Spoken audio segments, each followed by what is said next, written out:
This is KGW News at noon. If you own an Apple iPhone, computer, or watch, listen up. Apple is urging you to update your devices immediately because of a brand new security threat.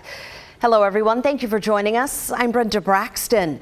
What makes this issue even more confusing is you don't need to do anything wrong to get hacked. And you probably won't get a heads up there's a problem. NBC's Miguel Almaguer has the details. This morning, an urgent warning from Apple alerting all users to update the software on their devices. Independent researchers warned an Israeli spyware company, NSO Group, developed a tool to secretly take control of nearly any Apple computer, iPhone, or watch. Researchers at the University of Toronto's Citizen Lab say they alerted Apple to the problem after analyzing an unidentified Saudi's activist phone, which they say was infected with the NSO Group's Pegasus spyware.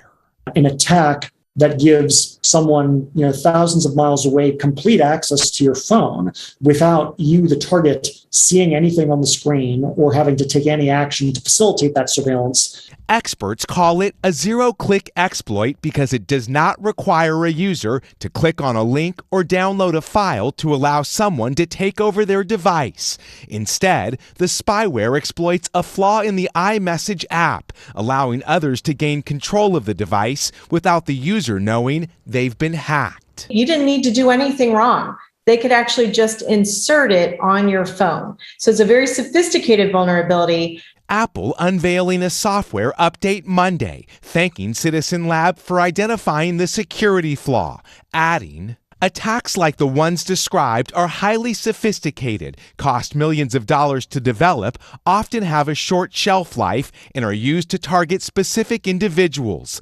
NSO Group is not responding to the substance of the Citizen Lab report, telling NBC News it will continue to provide intelligence and law enforcement agencies around the world with life-saving technologies to fight terror and crime. I updated my iPhone last night. That was Miguel Almaguer reporting for us. Also today, the Delta variant is forcing some Oregon school districts to stop in-person classes. 8 rural districts are either pausing start dates or going virtual. The districts stretch from Douglas to Columbia counties. Some superintendents say the latest COVID surge has led to a number of staff and students getting sick or being exposed. Clatskanie had an outbreak a week before school started, with more than 50 students and staff in quarantine. The superintendent decided to push back the first day of classes yesterday by 2 weeks. We collaborated all summer and, all of the what ifs. And we've been keeping an eye on the community and the Delta variant all summer. And we were pretty much ready to pull the plug if we had to. It was a tough decision, but when we really thought about how, keeping our kids safe and having a really, exciting return to school, the decision was pretty, it was pretty simple. The latest numbers show about 1,000 schools nationwide have closed to in-person learning since the start of the school year. That might sound like a lot, but that's less than 1% of schools in the United States. In high school sports, changes are coming for volleyball teams in Multnomah County, and the Delta variant is the reason. Health officials are asking schools to have volleyball players wear masks while they practice and while they compete. Right now, that's more than the state requires of student athletes. Many schools are answering the call, including those in the Gresham Barlow School District. Gresham High played Centennial last night, and you can see both teams were wearing masks. Not everyone agrees with this move, though. Before yesterday's game, about a dozen people protested outside Gresham High School.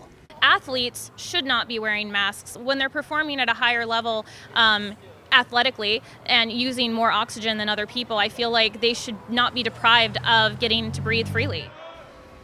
Other schools on board include Park Rose, Jesuit, and all of Portland Public.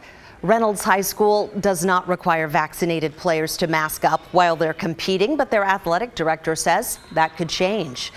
Well, this noon, we'd like to hear from you. Do you think high school athletes should have to wear masks while playing indoors? The results are there on your screen. We started this poll this morning and already hundreds of you have voted. So far, about 55% of you say no, athletes should not have to wear a mask. If you haven't voted yet, there's still time. Just visit KGW Sunrise on Twitter. Now to Southeast Portland, where the city is clearing out a large homeless camp near Cleveland High School. The city posted notices late last week letting campers know they had to leave. Parents of Cleveland students have been complaining about how close this camp is to school. Yesterday, a city spokesperson declined to say why they're dismantling the camp, but a man who lives there told KGW's Maggie Vespa what it's like to be shuffled from place to place. How are people here feeling right now? They're pretty bummed out. It's like all of a sudden you don't have anywhere to go, and you gotta like go somewhere where they aren't gonna like want you there. We go from place to place, and everybody's pissed off at us, but we have nowhere to go. Earlier, the city promised to open 6 safe rest villages. Those are places where people can camp legally. Portland officials wanted to open those sites this month, but that's now been pushed back to the end of the year. Now we turn our attention to wildfires. It has been a year since the deadly Alameda fire, and frustration is growing with the investigation. Police say they think someone started this fire, but they haven't found a suspect yet. The fire broke out in Ashland and spread to the cities of Phoenix and Talent, destroying more than 2,600 homes and killing 3 people.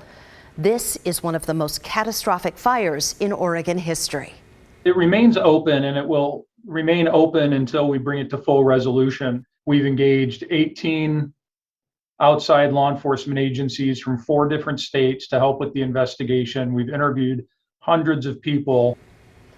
Pinpointing how the fire started will determine whether the suspect eventually faces arson or reckless burning charges.